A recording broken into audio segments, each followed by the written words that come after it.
সুবহানাল্লাযী আসরা বিআবদিহি লাইলাম মিনাল মাসজিদিল হারাম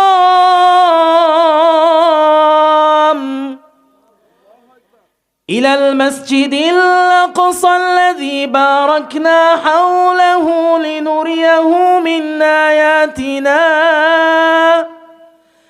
ইন্নাহু হুয়াস সামিউল বাসীর।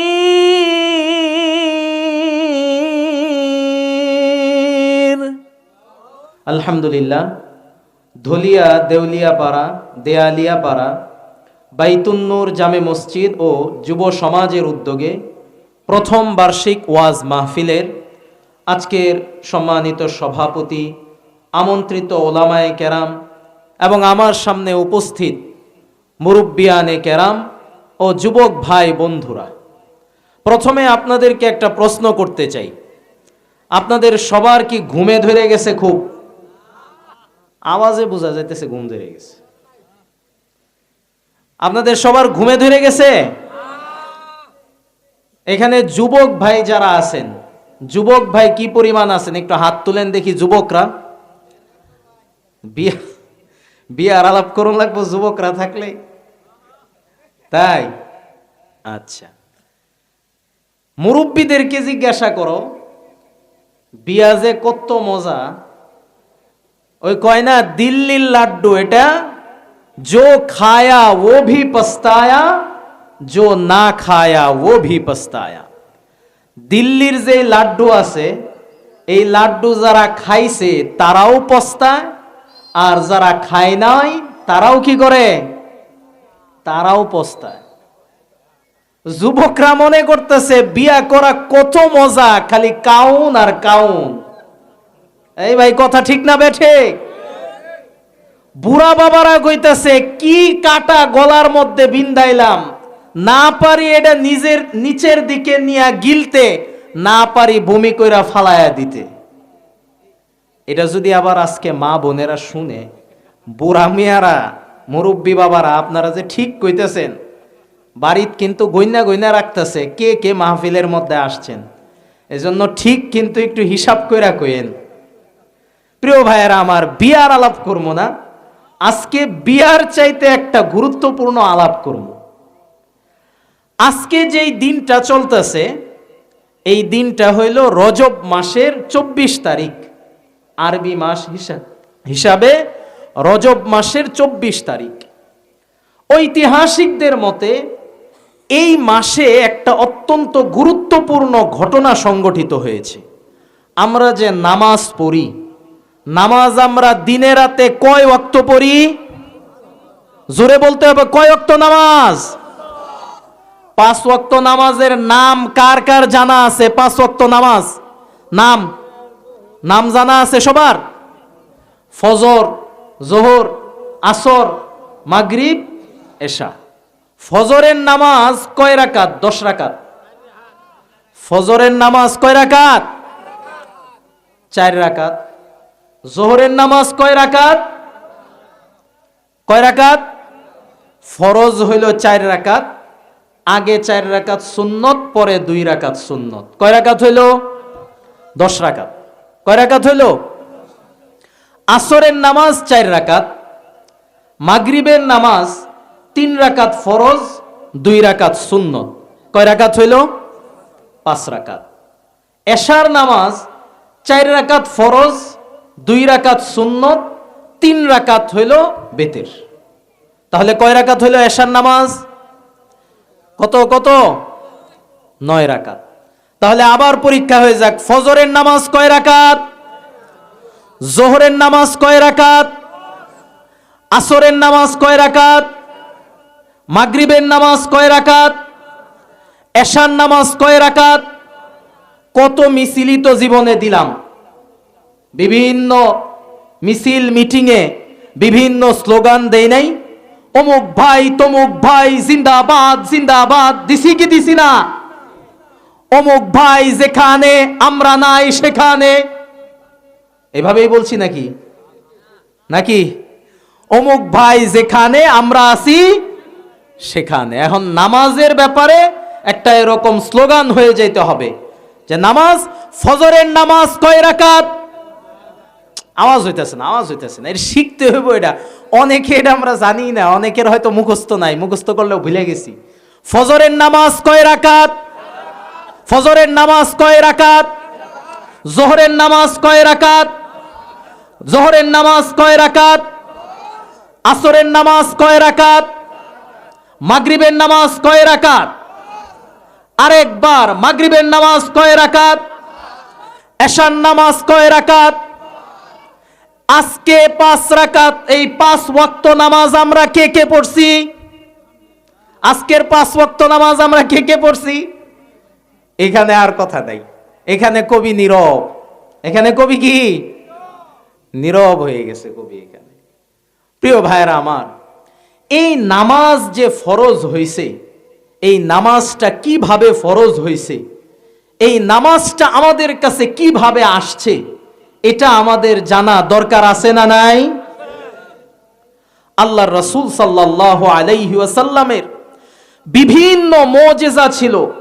রাসূল সাল্লাল্লাহু আলাইহি সাল্লাম হাতের আঙ্গুল দিয়ে ইশারা করছেন, চাঁদ দ্বিখণ্ডিত হয়ে গেছে। রাসূল সাল্লাল্লাহু আলাইহি ওয়াসাল্লামের সামনে আয়েশা উট সেজদায় অবনত হয়ে গেছেন। রাসূল সাল্লাল্লাহু আলাইহি সাল্লামের জীবনে অনেক এমন মুজিজা ছিল, অলৌকিক ঘটনা ছিল। এর মধ্যে একটা অলৌকিক ঘটনা মেরাজের ঘটনা। ঘটনাটা কি ঘটনা ভাই? মেরাজের ঘটনা। বড় সুন্দর ঘটনা, যারা আমরা শেষ পর্যন্ত থাকব এই ঘটনার মজা আমরা পাব। আল্লাহ পাক রব্বুল আলামিন এই ঘটনার আলোচনা করেছেন সূরা বনী ইসরাঈলের মধ্যে। আল্লাহ তাআলা বলেন, সুবহানাল্লাযী আসরা বিআবদিহি লাইলাম মিনাল মাসজিদিল হারাম ইলাল মাসজিদিল আকসা আল্লাযী বারাকনা হাওলাহু লিনুরিয়াহু মিন আয়াতিনা ইন্নাহু হুয়াস সামিউল বাসীর।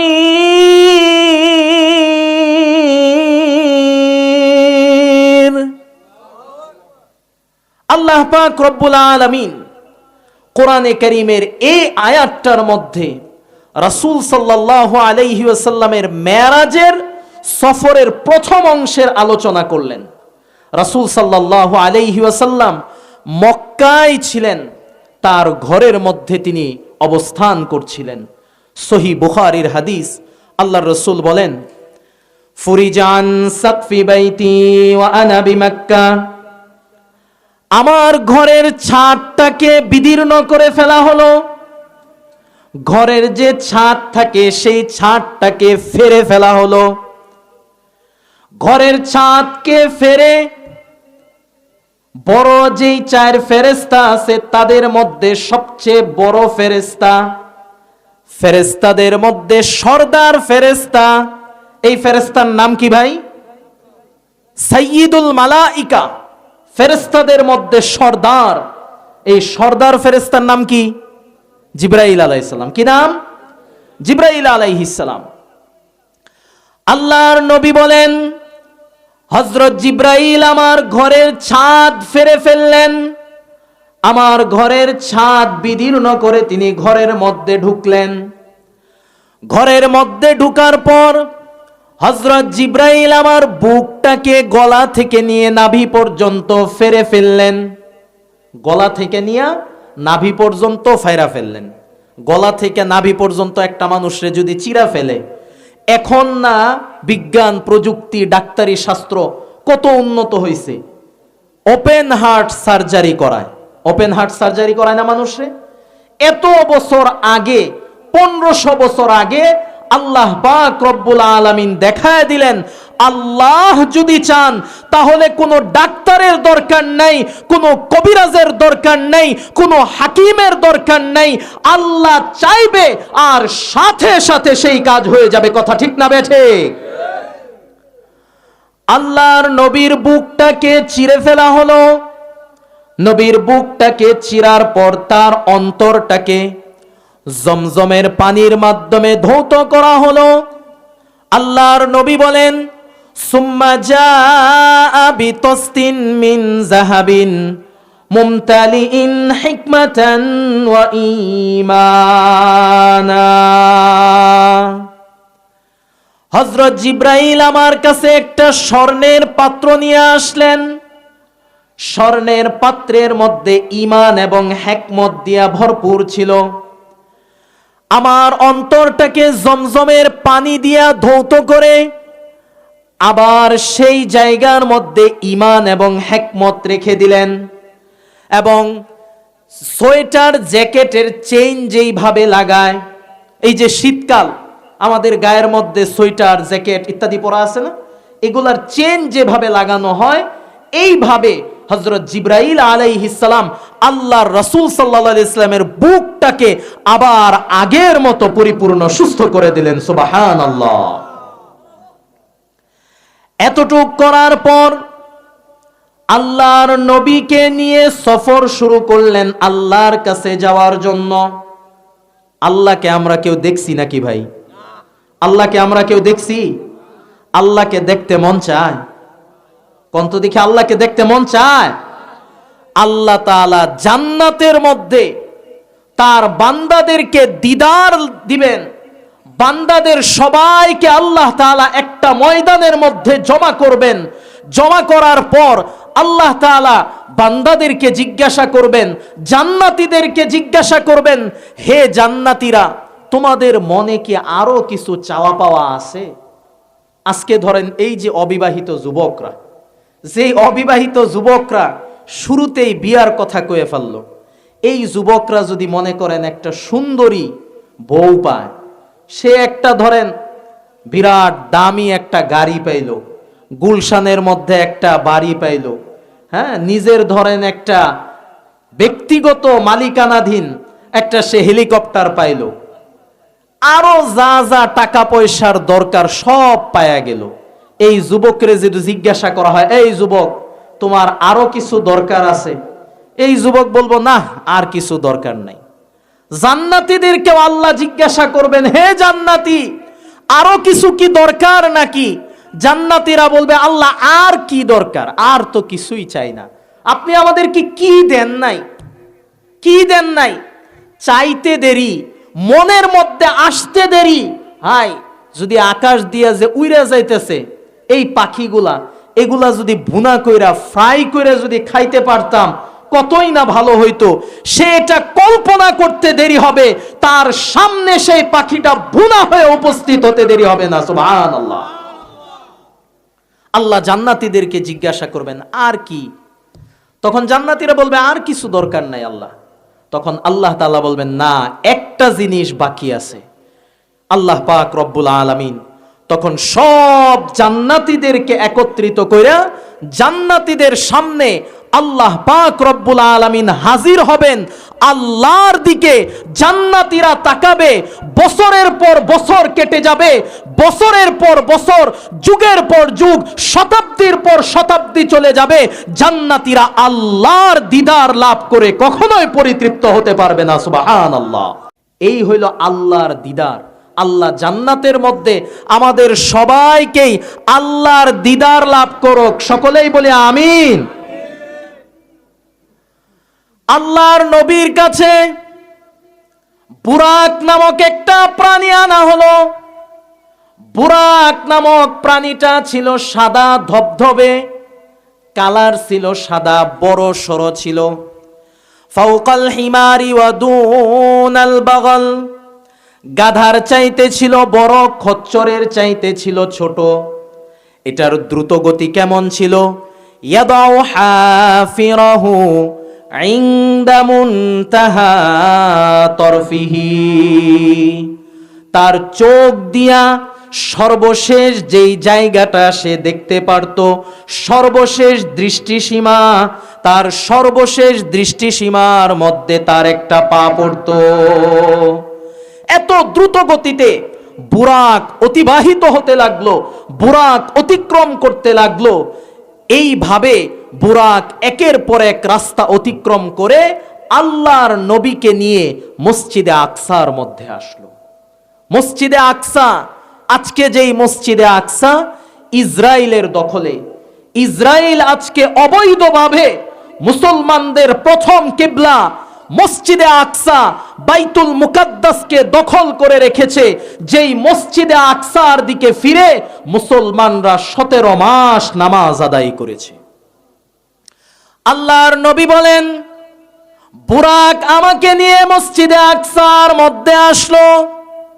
মসজিদে আকসার মধ্যে এসে আমি 2 রাকাত নামাজ আদায় করলাম। কয় রাকাত নামাজ? কয় রাকাত নামাজ? 2 রাকাত নামাজ আদায় করলাম।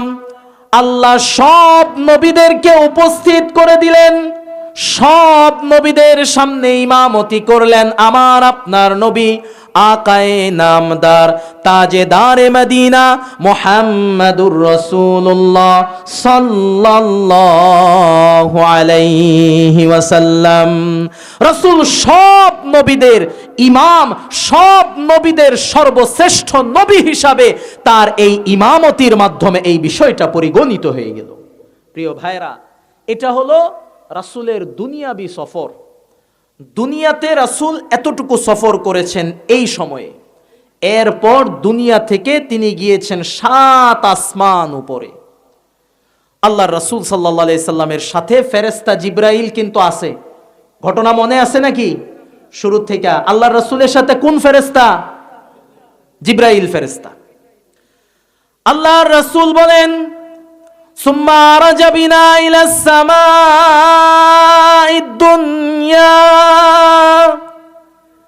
জিবরাইল আমাকে নিয়ে প্রথম আসমানের মধ্যে গেলেন। প্রথম আসমানের মধ্যে জিবরাইল কড়া নাড়লেন। জিবরাইল কড়া নাড়লেন প্রথম আসমানের মধ্যে। প্রথম আসমানের পাহারাদার ফেরেশতা আবার সে ওই পাশ থেকে জিজ্ঞাসা করলো, কে এখানে? হযরত জিবরাইল উত্তর দিলেন, আমি হলাম জিবরাইল। আবার জিজ্ঞাসা করা হলো, কিলা মান মাকা, তোমার সাথে এখন কে আছে? জিবরাইল উত্তর দেয়, আমার সাথে আছে নবী মুহাম্মাদুর রাসূলুল্লাহ।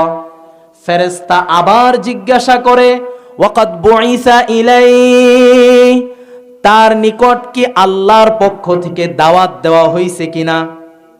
হযরত জিবরাইল বললেন, হ্যাঁ, আল্লাহ তাকে দাওয়াত দিছেন, আল্লাহ তাকে দুনিয়া থেকে আসমানে নিয়ে আসতে বলছেন, এই জন্য আমি তাকে নিয়ে আসছি।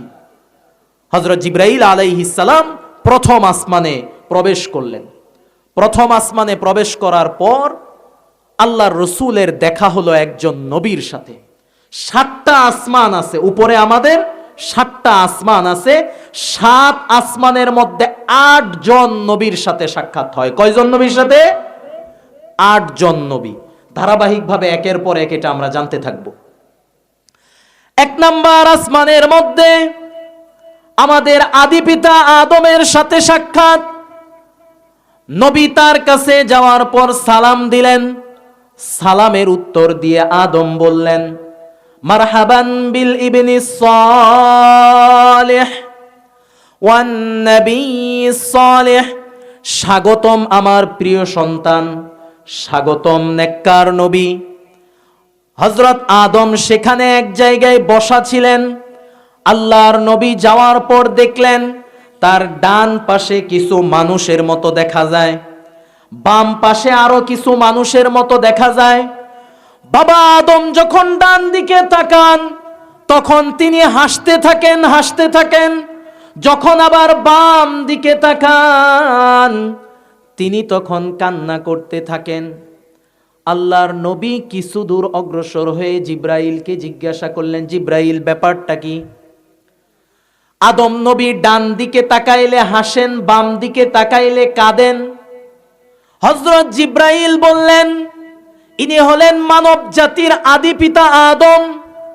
ডান দিকে যেই মানুষগুলাকে দেখা যাচ্ছে এরা হলো জান্নাতি মানুষদের আত্মা, আর বাম দিকে যাদেরকে দেখা যাচ্ছে এরা হলো জাহান্নামী মানুষদের আত্মা। বাবা আদম যখন ডান দিকে তাকান তার জান্নাতি সন্তানদেরকে দেখে তিনি আনন্দিত হয়ে হাসেন, আর যখন বাম দিকে তাকান তখন তার জাহান্নামী সন্তানদেরকে দেখে কাঁদেন। আচ্ছা বলেন দেখি, আমার আপনার বাবা, আমার আপনার মা, তারা যদি বুঝতে পারে তার এই সন্তানটা আগুনে পুড়ে মারা যাবে, তার এই সন্তানটা পানিতে পড়ে মারা যাবে, তার এই সন্তানটা রোড অ্যাক্সিডেন্টে মারা যাবে, তাহলে এই মা বাবার মন আনন্দিত হবে না কষ্ট লাগবে? এই মা বাবার মন কষ্ট লাগবে না? আমাদের সবার আব্বা, আমাদের সবার আদি পিতা হলেন হযরত আদম আলাইহিস সালাম। তিনি যখন তার জান্নাতি সন্তানদেরকে দেখেন তার মনটা আনন্দে ভরে যায়। যখন তিনি তার জাহান্নামী সন্তানদেরকে দেখেন তখন তার মনটা কষ্টে পরিপূর্ণ হয়ে যায়। তো ভাই, আমরা কি পারি না, আমরা এখানে যারা আছি, এই মাইকের আওয়াজ যেই পর্যন্ত যাচ্ছে, আমরা নিজেদেরকে জান্নাতি বানায়া একজন নবীর কলিজাটা ঠান্ডা করতে আমরা পারি না রে ভাই? আমরা এটা পারি কি পারি না? এটার জন্য ভাই আমাদের নেক আমল করতে হবে, আমাদের আল্লাহর পথে আসতে হবে। দ্বিতীয় আসমানের মধ্যে গেলেন, আবার জিব্রাইল করা নাড়লেন। ফাস্তাফতাহা জিবরিল ফাকিলা মান আনতা ক্বালা জিবরিল কিলা ওয়া ক্বাদ বুইসা ইলাইহি ক্বালা ক্বাদ বুইসা ইলাইহি। ফেরেশতা দ্বিতীয় আসমানের দায়িত্বে নিয়োজিত যেই পাহারাদার, সেই পাহারাদার ফেরেশতা জিজ্ঞাসা করলো কে? উত্তর আসলো জিব্রাইল। আবার প্রশ্ন, সাথে এটাকে? জিব্রাইল বললেন আমার সাথে আছে নবী মুহাম্মদ। আবার জিজ্ঞাসা, মুহাম্মদকে কি দাওয়াত দেওয়া হয়েছে? একই উত্তর, হ্যাঁ মুহাম্মদকে দাওয়াত দেওয়া হয়েছে। এইভাবে রাসূল দ্বিতীয় আসমানের মধ্যে প্রবেশ করলেন। দ্বিতীয় আসমানের মধ্যে যায়া দুইজন নবীর সাথে সাক্ষাৎ। কয়জন নবী? শেষে কিন্তু এটা পরীক্ষা নিব, 1 নাম্বার আসমানের মধ্যে কে, 2 নাম্বার আসমানের মধ্যে কে, 3 নাম্বার আসমানের মধ্যে কে। পরীক্ষা দিতে পারবো তো ইনশাআল্লাহ? জোরে জোরে বলতে হবে, আর নাহলে বুঝা যাবো ঘুমায় পড়ছেন। প্রথম আসমানের মধ্যে আদম আলাইহিস সালাম। প্রথম আসমানের মধ্যে কে? আদম আলাইহিস সালাম। 2 নাম্বার আসমানের মধ্যে দুইজন নবী। কয়জন নবী? দুইজন নবী। একজন হলেন ঈসা আলাইহিস সালাম, আরেকজন হলেন ইয়াহইয়া আলাইহিস সালাম। একজন হলেন ঈসা আর একজন হলেন ইয়াহইয়া। এই দুই নবীর সাথে কথোপকথন, সালাম বিনিময় হলো। তারা নবীকে স্বাগত জানালেন, নবী তাদেরকে স্বাগত জানালেন। দ্বিতীয় আসমান থেকে 3 নাম্বার আসমানে, 3 নাম্বার আসমানের মধ্যে আবার আরেক নবীর সাথে সাক্ষাৎ। এই নবীর নাম হলো হযরত ইউসুফ আলাইহিস সালাম। তৃতীয় আসমানে যেই নবীর সাথে সাক্ষাৎ, এই নবীর নাম কি? ইউসুফ আলাইহিস সালাম।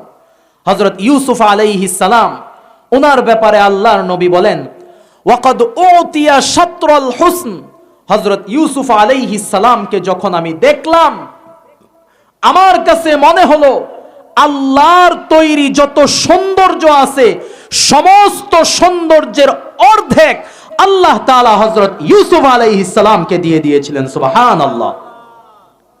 মিশরের নারীরা এমনেই কি ইউসুফ আলাইহিস সালামের জন্য পাগল হয়েছিল?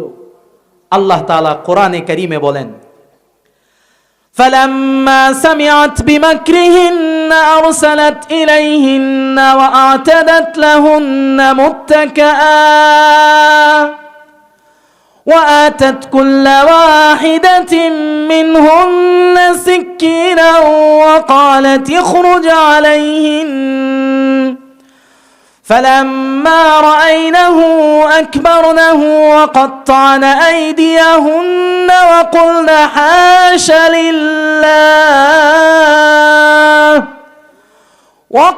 حَاشَ لِلَّهِ مَا هَذَا بَشَرًا إِنْ هَذَا إِلَّا مَلَكٌ كَرِيمٌ।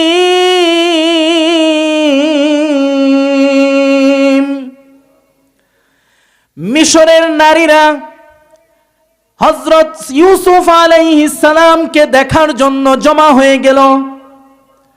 জুলাইখা ইউসুফ আলাইহিস সালামের সাথে অপকর্ম করতে চেয়েছিল। জুলাইখা তার পুত পবিত্রতা প্রমাণ করার জন্য মিশরের নারীদেরকে এক জায়গায় জমা করলো। মিশরের নারীরা যখন এক জায়গায় একত্রিত হয়ে গেল, জুলাইখা তখন সবার হাতের মধ্যে একটা করে ফল দিয়ে দিল। এক হাতে একটা ফল, আরেক হাতে একটা চাকু। হযরত ইউসুফ আলাইহিস সালামকে বললেন, যাও তাদের মধ্য দিয়া যাও। ইউসুফ আলাইহিস সালামের সৌন্দর্য দেখে, ইউসুফ আলাইহিস সালামের এত বিরাট সৌন্দর্য দেখে মিশরের নারীরা ফল কাটবে কি, তারা ফল কাটা বাদ দিয়ে তাদের সবার হাতগুলোকে তারা একের পর এক কেটে ফেলল। হযরত ইউসুফ আলাইহিস সালাম উনার দেখা পেলেন আল্লাহর নবী 3 নাম্বার আসমানে। 4 নাম্বার আসমানে আল্লাহর নবী সাল্লাল্লাহু আলাইহি ওয়াসাল্লাম গেলেন। সেখানে তার সাক্ষাৎ হলো নবী ইদ্রিস আলাইহিস সালামের সাথে। 5 নাম্বার আসমানের মধ্যে গেলেন। 5 নাম্বার আসমানের মধ্যে দেখা হলো হারুন আলাইহিস সালামের সাথে। 6 নাম্বার আসমানের মধ্যে গেলেন। 6 নাম্বার আসমানের মধ্যে দেখা হলো নবী মুসা আলাইহিস সালামের সাথে। এখানে একটা বড় মজার কথা আছে। মুসা আলাইহিস সালাম উনার কাছে যখন আল্লাহর নবী গেলেন, তখন মুসা আলাইহিস সালাম নবীজিকে দেখে কান্নাকাটি শুরু করে দিলেন। নবীজিকে দেখে মুসা আলাইহিস সালাম কান্না করতে লাগলেন। তখন আল্লাহ তাআলা মুসাকে জিজ্ঞাসা করলেন, হে মুসা, তুমি এই মুহাম্মদকে দেখে কেন কান্নাকাটি করতেছো? তখন মুসা আলাইহিস সালাম বললেন, ওগো আমার আল্লাহ, এই নবী মুহাম্মদ সে আমার কত পরে আসছে, দুনিয়াতে আমার এত পরে আসার পরেও তার উম্মতদের মধ্য থেকে অনেক বেশি মানুষ জান্নাতের মধ্যে যাবে, আমার উম্মতের অনেক কম মানুষ জান্নাতে যাবে, তার উম্মতের অনেক বেশি মানুষ জান্নাতের মধ্যে চলে যাবে। সুবহানাল্লাহ। আল্লাহর নবী 7 নাম্বার আসমানের মধ্যে গেলেন। 7 নাম্বার আসমানের মধ্যে যাওয়ার পর নবীজির দেখা হলো মুসলিম জাতির পিতা হযরত ইব্রাহিমের সাথে। হযরত ইব্রাহিম আলাইহিস সালাম তখন একটা ঘরের সাথে টেক লাগিয়েছিলেন। একটা ঘরের সাথে তিনি হেলান দিয়ে বসা ছিলেন। সেই ঘরটার নাম হলো বাইতুল মামুর। এই বাইতুল মামুরে হযরত ইব্রাহিম আলাইহিস সালাম টেক লাগিয়েছিলেন। এই বাইতুল মামুরটা হলো এমন একটা ঘর, যেই ঘরের মধ্যে ফেরেশতারা ইবাদত বন্দেগী করে, ফেরেশতারা ইবাদত বন্দেগী করে এই ঘরের মধ্যে। আর আল্লাহর ফেরেশতাদের সংখ্যা কি পরিমাণ! আল্লাহ তাআলা বলেন, দুনিয়া সৃষ্টির শুরু লগ্ন থেকে প্রথম দিন 70,000 ফেরেশতা ওই ঘরে ইবাদত করেছিল। দ্বিতীয় দিন আবার 70,000, তৃতীয় দিন আবার 70,000। প্রথম দিন যেই 70,000 ফেরেশতা ওই ঘরের মধ্যে ইবাদত করেছিল, কিয়ামত পর্যন্ত আর কোনো দিন ওই ফেরেশতারা ওই ঘরের মধ্যে ইবাদত করার সুযোগ পাবে না। আল্লাহর ফেরেশতাদের সংখ্যা এত বেশি, এত বেশি।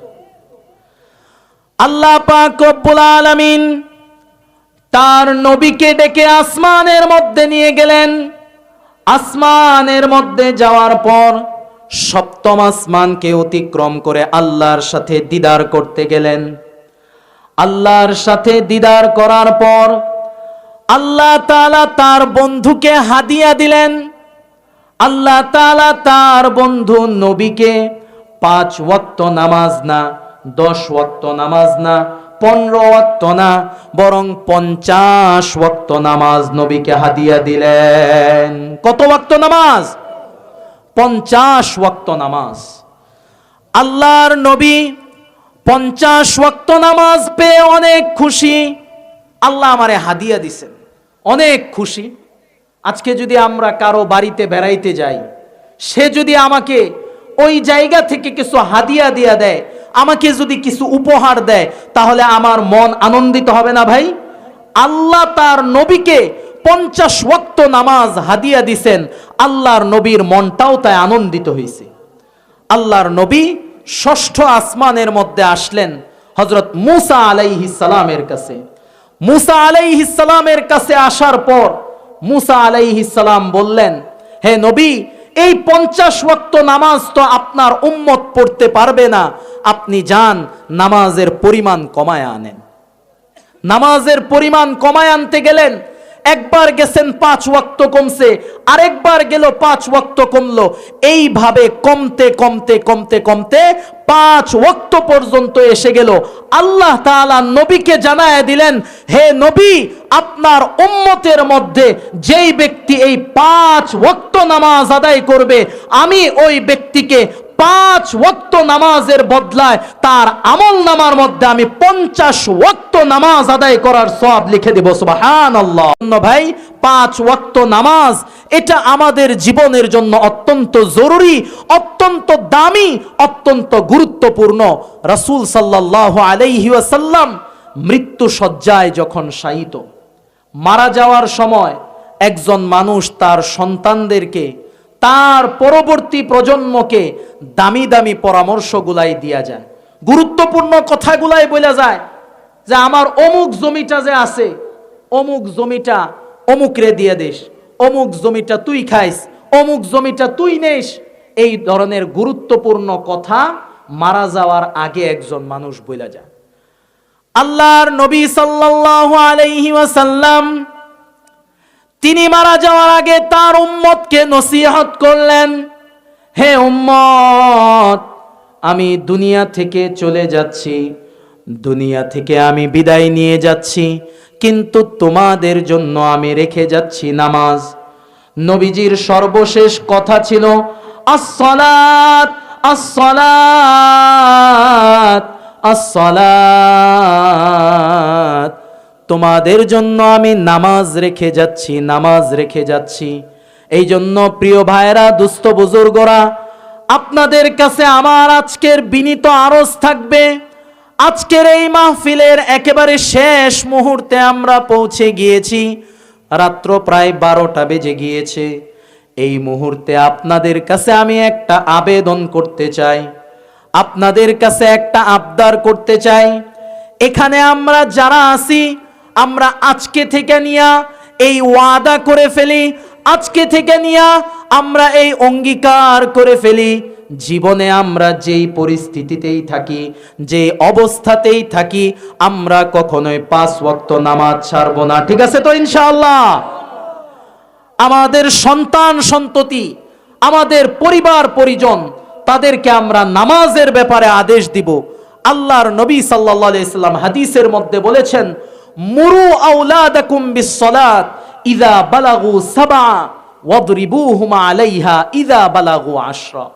তোমাদের সন্তানরা যখন 7 বছর বয়সে উপনীত হয়, তখন তাদেরকে তোমরা নামাজের আদেশ দাও। আর যখন 10 বছর বয়সে উপনীত হয়, তখন নামাজ না পড়লে তাদেরকে প্রহার করে হলেও নামাজ আদায় করাও। এই ঘোষণা আমার আপনার নবী দিয়ে গেছেন। এই জন্য আপনাদের কাছে আমার বিনীত আরজ থাকবে, আমরা নিজেরা নামাজ আদায় করব। এই যে বাইতুন নূর জামে মসজিদ, এই মসজিদ অল্প কিছুদিন আগে প্রতিষ্ঠা হয়েছে। এই মসজিদটা তখনই সফল হবে যখন এই এলাকার মানুষেরা মসজিদের মধ্যে এসে নামাজ আদায় করবে, তখনই এই মসজিদটা সফল হবে। এই জন্য আমরা সবাই এই ওয়াদা করতে পারি না ইনশাআল্লাহ যে আমরা 5 ওয়াক্ত নামাজ আদায় করব ইনশাআল্লাহ? আল্লাহ তাআলা আমাদের সবাইকে কবুল করুন, সবাই বলি আমিন।